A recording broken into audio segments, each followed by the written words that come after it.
Hello again. Thank you so much for taking the time to tune in. Today we're going to talk about something called dollar cost averaging and how it can reduce your risk when investing over the long term. So everybody's familiar with the golden rule of investing. Buy low, sell high. The problem is timing the market is extremely difficult, and even the top portfolio managers will admit that they take that out of the equation because they realize they can't do it. And anybody who tells you they can is lying to you or themselves. So we can kind of take that out of the picture, the fact that people know when the right time to invest is.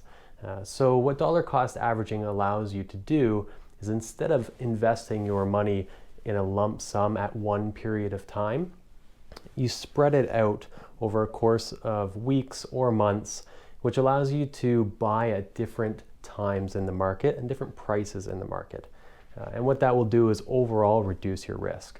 So to give you an example, we're familiar with a typical stock market chart, right? Kind of goes up and down over the course of, say, a year. If I have $12,000 on January 1st, I could choose to either put that all in as a lump sum at the beginning of the year and go through the entire ride, find out what it's worth at the end of the year. Alternatively, what I could do is put that $12,000 aside and take $1,000 out each month and purchase at various times in the market. And so what that's doing is, if this is a particular stock or a particular mutual fund or ETF that's price is changing, what you're doing is you're buying it at a different price. What you end up doing is averaging out the cost that you paid per unit or per stock that you purchased during the course of the year. Okay, so your average price, instead of being whatever the price of the stock or fund was at the beginning of the year, ends up being the average cost of the 12 purchases that you made throughout the year. So let's take a look at an example. Let's go with that 12-month scenario where we're investing $1,000 every month instead of $12,000 once at the beginning of the year. This chart shows three lines. The bottom line in blue shows the stock or fund price at various points in the year, and then the orange and the green lines show the two scenarios. The first, in orange, shows if you invested $12,000 at the beginning of the year, what it would be worth at the end of the year.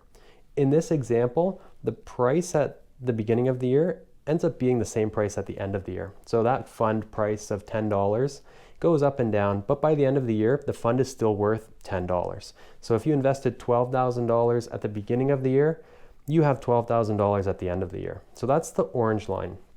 In green, we're going to invest $1,000 per month, and that green chart shows you your growth over that period of time.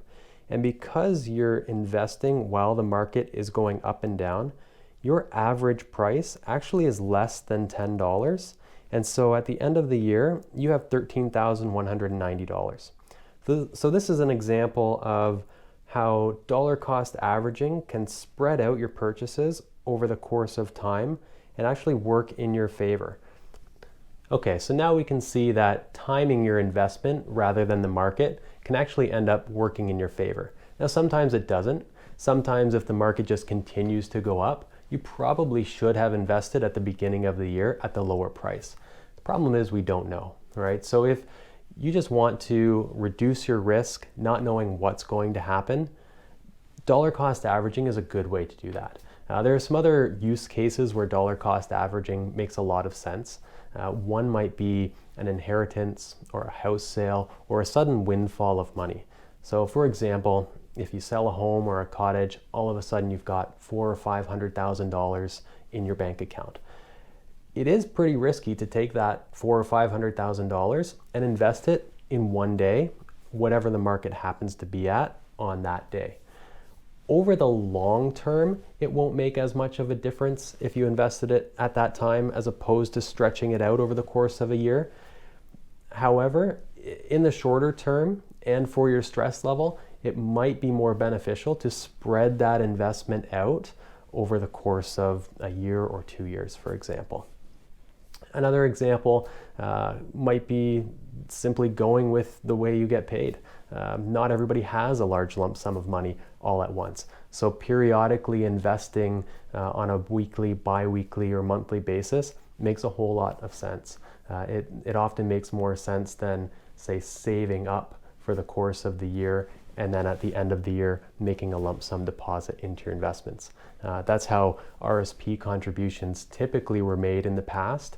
You know, RSP season would be between January and the beginning of March, and everybody would gather up their funds that they saved for the year and make a large deposit into their RSP account. Now it's more common to do a weekly or bi-weekly contribution, so you have the same contribution, but it's just spread out over a longer period of time, and you're not getting caught investing at whatever the market happens to be at on February 16th when you invest your RSP contribution. Okay, so those are some of the use cases. It works opposite on the withdrawal end as well. So if you're in the retirement phase and taking money out of your investments, rather than taking your annual amount out at once, maybe opt to take it out on a monthly basis. Same thing goes for withdrawals. You'll be taking money out at various times in the market, even if you're conservatively invested. So I hope that helps to summarize dollar cost averaging and give some examples of where it may make sense. And remember, it's about time in the market, not time in the market, that really matters. Thanks so much, and look forward to seeing you guys again soon.